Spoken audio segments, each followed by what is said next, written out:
My name is James Monteiro, and I am the founder and executive director of the ReEntry Campus Program.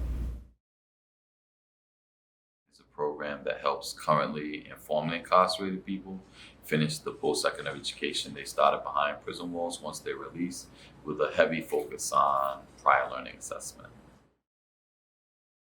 Like, we really want to make sure that our students, before entering into academic institutions, before signing contracts with academic institutions, are given credit for prior learning.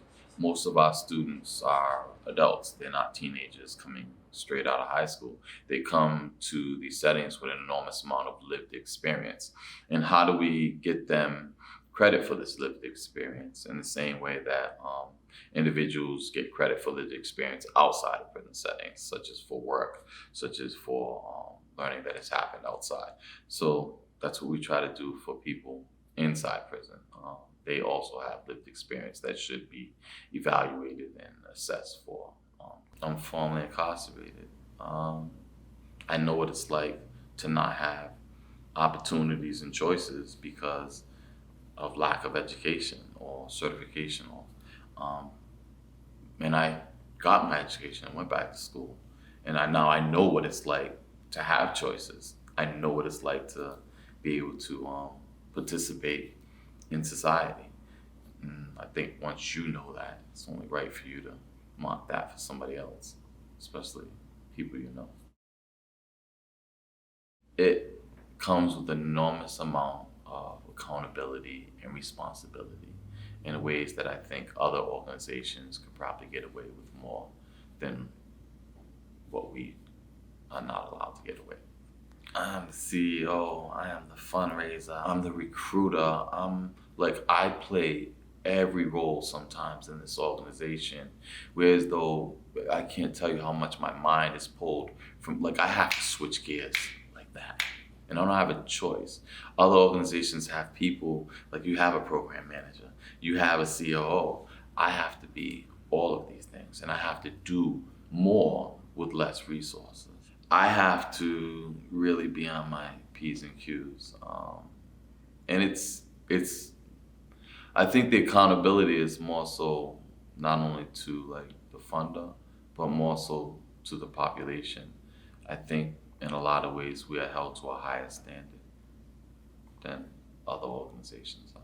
I've seen other people get away with stuff I could never do that. I could never just walk in a room and do some of the stuff that I've seen other, I won't say white, I just think we're held to a higher standard. I think we need more than that. I think there should be, we have a saying, it's those closest to the problem are closest to the solution, but furthest from the resources and power. And we have a lot of organizations that are not led by the populations that they serve in these spaces. And I think we need to do a better job of uplifting the population itself that are being served to be able to basically help and work with itself.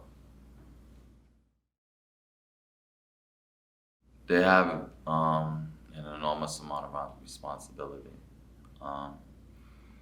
There's, I think there's a learning curve that comes with some of our organizations that philanthropy has to have an understanding that we need to build up this population of people who are, such as myself, working in these spaces. We don't have, some of us don't have the amount of skills or the experience that other organizations have because we've been systemically kept out of this space for so long. And I think funders need to do a better job of having an understanding of that and also having patience and ability to lift up us as providers. Because I'm not coming into an organization that's ready-made cookie cutter. And I use my predecessor. I have to raise funds for this organization. If he needed to raise funds, he would call all his school friends and he would be able to raise $100,000 just like that. I don't have the luxury of calling like my school friends are calling me and asking me for money. I don't have the luxury of having a network behind me that he may have had.